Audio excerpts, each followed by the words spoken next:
Qatar मात्र होइन यार, बराइनको अबुधाबीको पनि सुने कि सबजना अलि मजाले बस्नु होला साथीहरू।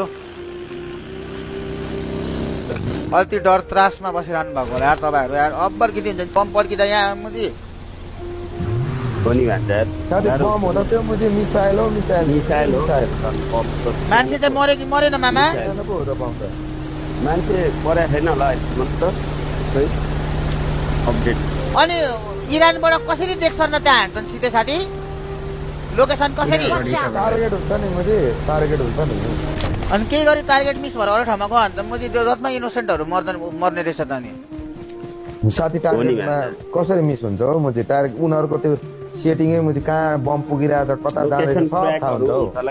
सिस्टम क्या कम्प्युटरको उयोबाट ट्र्याकिङ सिस्टम। अनि यो एरियामा हान्ने यो एरियामा हान्ने भनेर अबुधाबीमा चाहिँ एकजना बित्यो रे।